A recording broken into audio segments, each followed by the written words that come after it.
Magandang araw po sa inyong lahat. Welcome po sa panibagong video natin dito sa Makapili TV. Ngayon ito, pag-usapan po natin itong mga banat ni Banat Bay dito kay Makagago. Panoorin po natin kung paano maging makabobo itong si Makagago dito kay Banat Bay. Kasi maalala ninyo, 'di ba, meron na rin nabanggit dito si Banat Bay na sinasabi itong si Makagago bumabanat na rin daw to kay BP Sara. So dito hindi naman si BP Sara yung binanatan niya, pero kasama si Banat Bay, si Pastor Kibuloy at si Pangulong Duterte yung binanatan nito ni Makagago. So ito, panoorin po natin kung paano maging makabobo itong si Makagago sa mga ibabanat ni Banat Bay. So panoorin po natin. Kamusta ang lahat mga boss? Pinapakilala ko po sa inyo ang tatlong demonyo sa ating bansa ngayon, no? 4 kasama ka dun. Sigurado ako, ugaling demonyo rin eh. 4. Si Pastor, si X, at saka itong Tolonges na ito. Mga kahombre ko, Wow, tinawag na X, tapos si Banat Bay tinawag na Tolonges ni Makagago. So tingnan natin sino ang mas Tolonges sa dalawa. ayan po yung tatlong nagpapahirap lalo sa sitwasyon natin.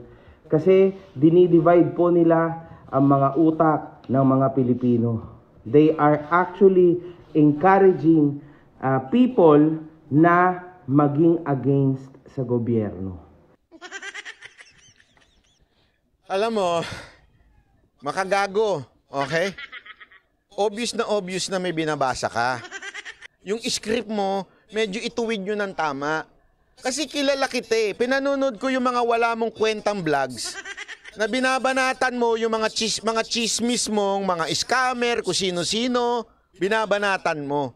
And very yung pagiging balasubas mo, very natural sa'yo. Pero dito, halatang may binabasa ka. Ako nagtatanong lang sa'yo, Makagago. Anyway, nandiyan ka na in public eh. Kasama ka ba doon sa nabanggit sa akin ng isa kong kaibigan na rapper na ni-recruit for 400,000 naman? Ako nagtatanong lang, Makagago ah. Yan ang dapat sagutin nito ni Makagago. Kung totoong nire-recruit siya para dun sa 400,000 para bumanat lang dito kay Banat Bay at kila Pangulong Duterte.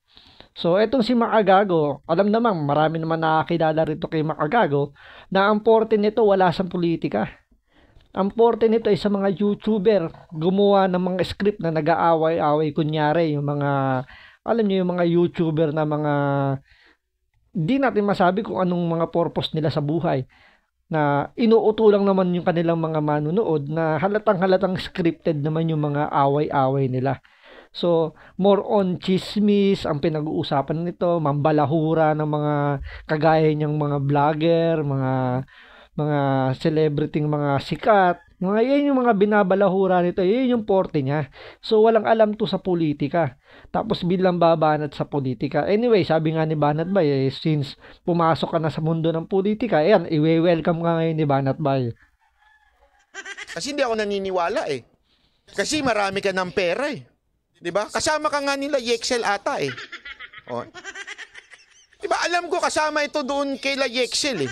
Ko alam ko marami ka ng pera. Hindi mo siguro kakailanganin yung 400,000 naman. Sa tingin ko lang ako naniniwalang hindi siya kasama eh.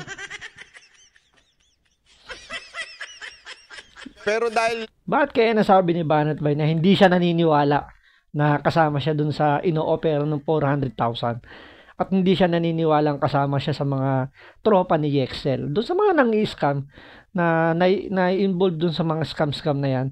Bakit kaya hindi naniniwala si Banat Bay na kasama doon itong si Makagago doon? So, antayin po natin yung mga banat pa rito.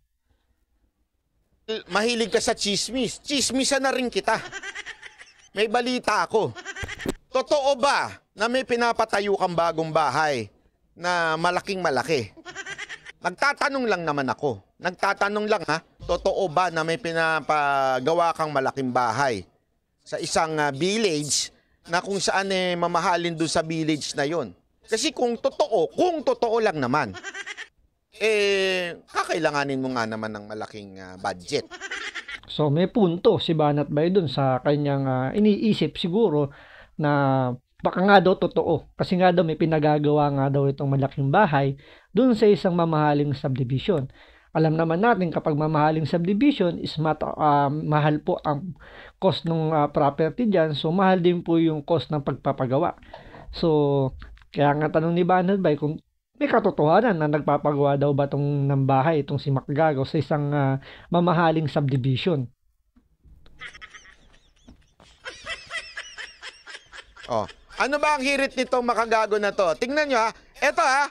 Wag ako ang paniwalaan ninyo. Tignan ninyo ang mga dish nito sa YouTube ng ibang mga tao. At o-observe ninyo yung dish niya dito sa amin. Makikita nyo yung difference.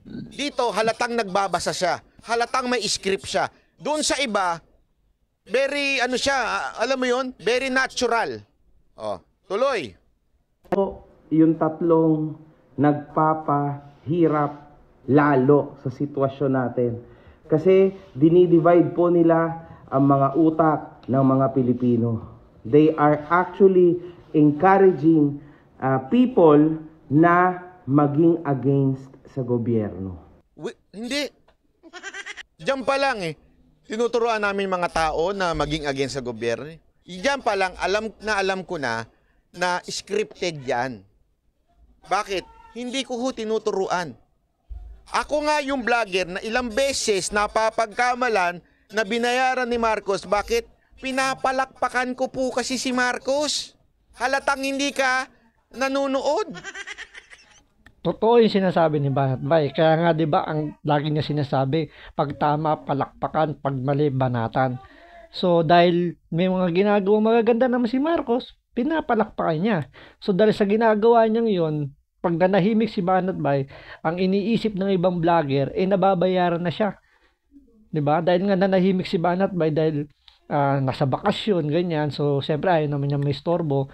So dahil pinalakpakan niya si Marcos, ang iniisip ng ibang vlogger is nabayaran na si Banat Bay. So ngayon sasabihin nito ni Macagago isa raw siya sa mga nagdi-divide na nagpapahirap pa raw sa ating mga Pilipino ngayon. Isipin niyo na lang nung panahon ni Pangulong Duterte, humirap ba ang buhay ng Pilipino? Kayo na sumagot. Nagtaasan ba yung mga presyo ng bilihin? 'Di ba? Ng pamasahe, ng krudo, nagtaasan ba? Panahon pa ng pandemic yun. Ikumpara nyo sa panahon natin ngayon na ang bigas umaabot na ng 60 pesos per kilo, na halos maya nag-i-import ng bigas ang ating gobyerno, maya nag-i-import ng asukal, yung sibuyas natin na halos ginto yung presyo. Ngayon nyo sabihin, alin ang mas mahirap ang buhay? Yung panahon ngayon ni Marcos Junior o yung panahon ni Pangulong Duterte? Kayo na mismo ang magsabi. Sa madaling salita, may paka-ob-ob ka. Yun lang. O, tanungin ko kayo. Kayo mismo mga nanonood dito. Hindi ko ba pinapalakpakan si Marcos pag may ginawang tama? Di ba pinapalakpakan natin? Pag may magandang sinabi si Marcos, palakpak tayo. Dinidivide ko daw ang bansa sa paninira? O inaano ko yung unity ng tao? Hindi. We only criticize yung mga mali. At karapatan natin yan bilang isang makademokrasyang bansa na i-criticize ang mga mali sa gobyerno. Kahit si Pangulong Duterte, never niya sinabi na ibagsak ang gobyernong Marcos natin ngayon. Diba sinasabi niya, suportahan natin si Pangulong Marcos. Yun nga lang, kinikriticize niya sa mga maling ginagawa niya. Kayo, tanungin ko kayo, lahat ba ng ginagawa ng presidente tama? Even naman si Pangulong Duterte, may mga sa tingin ng iba, may maling ginawa, kinikriticize siya. So, ganun din kay Pangulong Marcos. Meron siya mga ginagawang hindi tama na kinikriticize ni Pangulong Duterte. So, paano mo masasabing dinidivide niya? Wala namang sinabi si Pangulong Duterte na ibagsak ang gobyerno, ang administrasyon ni PBBM. Wala. Kasi nga nandun yung anak niya andun si BP Sara. So, kapag sinabi niya yon, sino ba makikinabang? Yung anak niya. So, doon natin masasabing pwedeng isa siya sa mga dinidivide ni Pangulong Duterte. Pero hindi, sinasabi niya, suportahan natin si Pangulong Marcos dahil alam niya, malinis yung puso nito na gusto niyang gumanda yung Pilipinas. Yung nga lang talagang merong mga nag-uudyok o merong talagang mga tanga-tangang naniniwala na si Pangulong Duterte yung sumisira sa gobyernong Marcos. Hindi ho ibig sabihin nun paninira yun, Mr. Makagago. Ang tawag ho dyan, yan ho'y demokrasya sa ating bansa. Sa bagay, wala kang alam sa politika, nakikisawsaw ka. Tsaka baka nga hindi alam nito ni Makagago ano ibig sabihin ng demokrasya. Na hindi niya naiintindihan kung ano ibig sabihin ng demokrasya. Ito yung mga obvious na tao. Yung walang alam sa politika, biglang pumasok sa politika. Balita ko nga, nagpasintabi ka dun sa isa mong amo eh. Deny ka? Yun. Eto mga boss ha, uulitin ko. Eto si Pastor, yan po ay napakadami ng kaso, lalo na sa Amerika, okay? Ayan, isa yan. Ito pong si Pastor, napaka dami ng kaso. Sabi niya, eto lang kasimple yan ha. Dito pa lang, alam mo nang walang laman ng utak. Hindi ibig sabihin ng maraming kaso, ibig sabihin guilty na ang tao. Bakit? Meron tayo sa ating konstitusyon na presumption of innocence kung saan sinasabi na kung tayo ay napatunayan ng korte beyond reasonable doubt, that's the only time na we are guilty. Pero kung hindi, ikaw ay inosente. Doon pa lang, alam mo nang mahina ang utak mo. So, ibig sabihin ni Banat Bay, bobo raw itong si Makagago. Kasi hindi nga alam niya kung ano ibig sabihin ng beyond reasonable doubt, hindi ka pa guilty. Tulad yan, ito, di ba, inireklamo to kay Rapi Tulfo, ni Leng, dahil inakusahan niya si Leng ng kung ano-ano. So, pwedeng sampahan to ng cyber libel or anything na pwede sa libel. Di ba? Humingi ito ng sorry kay Leng. So, ibig sabihin, kung ito ay kinasuhan, ibig sabihin, guilty ka, abinado ka, guilty ka. Dahil sinasabi mo, si Pastor Kibuloy, maraming kaso sa Amerika, so ina-assume mo, guilty siya. So, dahil ikaw, nireklamo ka sa Rapi Tulfo inaction ni Leng, so ibig sabihin, guilty ka rin. Diba? Kahit wala pang pagdiditis or wala pang kasong sinampa sa'yo, nireklamo ka pa lang, so pwedeng kasuhan, so ibig sabihin, guilty ka na kagad. Diba? So, doon pala makikita nyo, tama yung sinasabi ni Banat Bay na walang laman yung utak. Ibig sabihin nga, bobo. Sabi nga dito ni Banat Bay. Nasunog na rin ba yung utak mo? Grabe ka naman kung nasunog ang utak. Porket ba yung ganyan yung kulay, nasunog na kagad? Di ba parang diskriminasyon yung ginagawa mo, Banat Bay? Hindi naman porket ganyan ang kulay, nasunog na yung utak. Baka infected lang. So, yung atay na yung ginagamit, 'di ba? Kasi kung ganyan yung pag-iisip, malamang yung bibig naka-attach na dun sa atay, wala na sa utak dahil nga yung utak infected na. Yung totoo. Nasalba siya, pasalamat sa administrasyon nitong ex-president. Tingnan mo yung reasoning niya. Nasalba daw siya sa kaso sa Amerika. Pakinggan nyo! Kaya nga, alam mo na scripted. Yung gumawa ng script mo, tanga rin. Paano? So, ibig sabihin, yung gumawa ng script niya, bobo rin. Kasi hindi naiintindihan. So, mas bobo to kasi binasa niya yung script na hindi niya rin naiintindihan. Sasalbahin ni Pangulong Duterte si Kibuloy sa Amerika. Galit nga ang Amerika kay President Duterte. Ang tangang put. Kaya nga 'di ba, tandaan nyo, minura nga ni Pangulong Duterte si Obama eh. So paano bibigyan ng pabor ng Amerika itong si Pangulong Duterte? Ang kaso ni Kibuloy nasa Amerika. So ang lumilitis diyan mga Amerikano.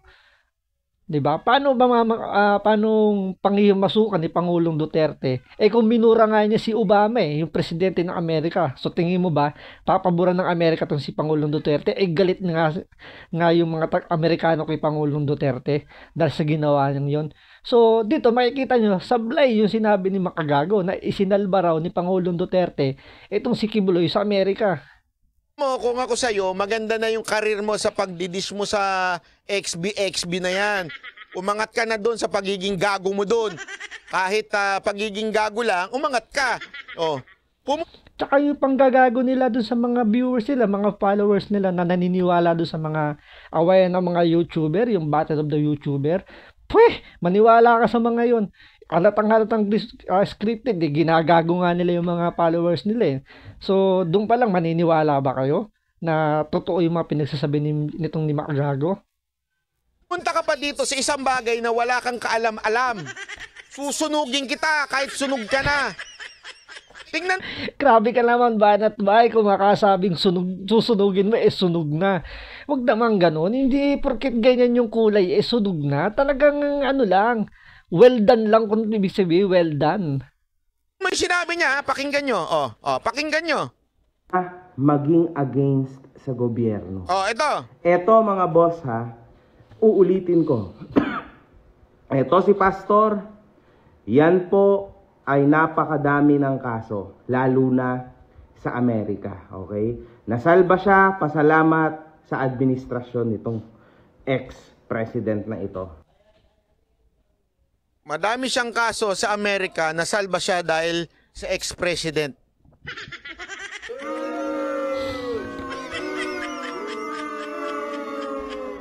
Alam mo, ako may suggestion ako sa'yo, ha?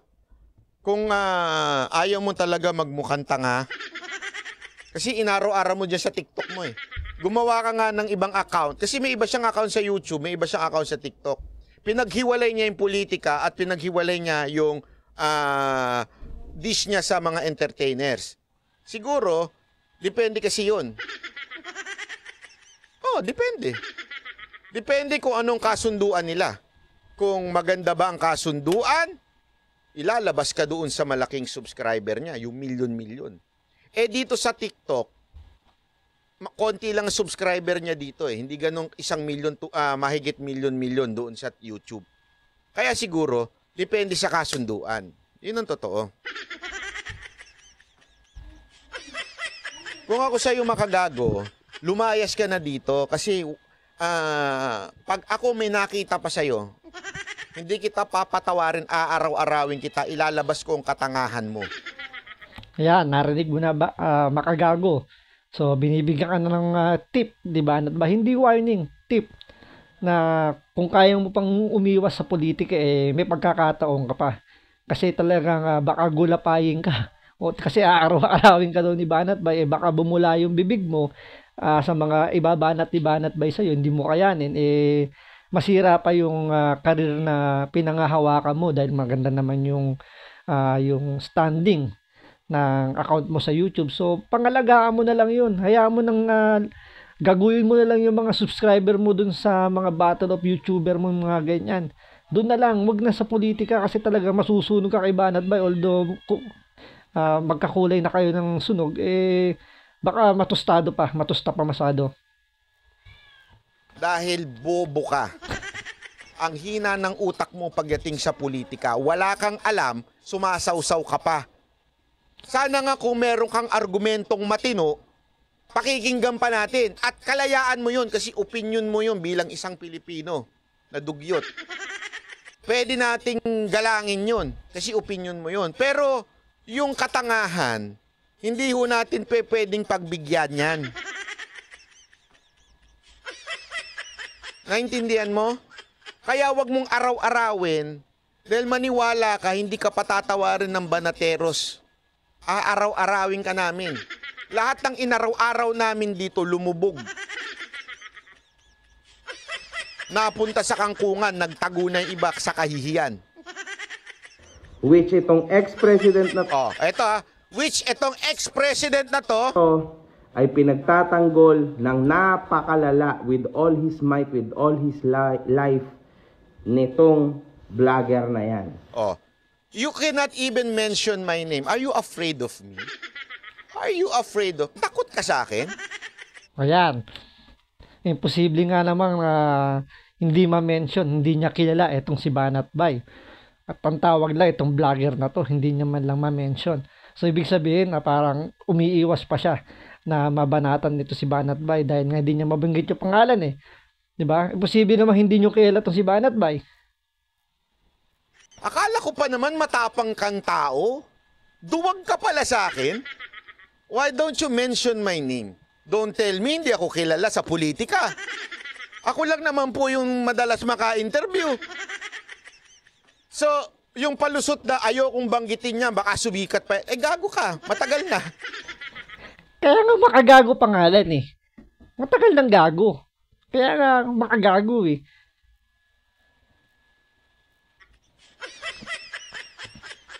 Ikaw nga ang hindi kilala. Sa totoo lang, pagdating sa politika, ikaw lang ang hindi kilala. O, kilala ka doon sa mga jologs mong followers. Yung mga may tama. Yung may mga toyo. Pero pagdating sa larangan ng politika, hindi ka kilala. Subukan mo maglakad. So, hindi yun pwedeng lusot mo na ayaw mo kung makilala kaya hindi mo binabanggit ang pangalan ko. Napakalabo nun. Isa lang ibig sabihin nun, takot ka sa akin.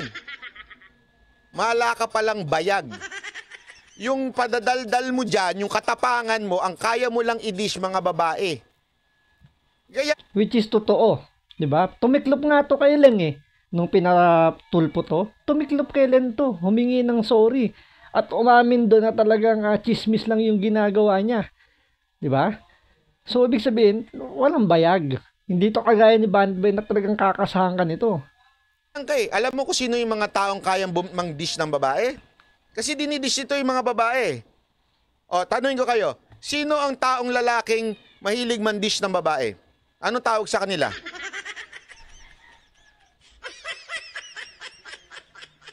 Ninyo. Di ba? Ninyo. O, hindi mo alam, Google mo. Huwag kang tanga. Now, mga boss, Nawala ang audio. Nawala din pala audio doon sa oo, tama. Kaya pala tama. Nawala din audio. Sinadya. Oh. Anyway, yan pa lang, sample ko pa lang sa iyan, makagago. Kung ayaw mo madurog sa politika at mapahiya, iwanan mo na. Ayan, magandang warning na yan, di ba, Banat Bay? Hanggat may pagkakataon ka pang umiwas sa politika, bago ka masunog, is umiwas ka na. Talagang gugulapahin ka, di ba, Banat Bay? Hindi ka nito aatrasan. Kaya nga, hanggat maganda pa yung pangalan mo makagago dun sa YouTube na account mo, doon ka na lang. Huwag ka na lumipat sa politika kasi talagang baka maging makabobo ka sa gagawin dito ni Banat Bay. So, abangan pa natin kung itong si Makagago, sasagot dito kay Banat Bay sa mga tirada nito ni Banat Bay. So, antayin po natin kung merong mga susunod na banat itong si Banat Bay ba dito kay Makagago. So, maraming salamat po. Ingat po kayo palagi.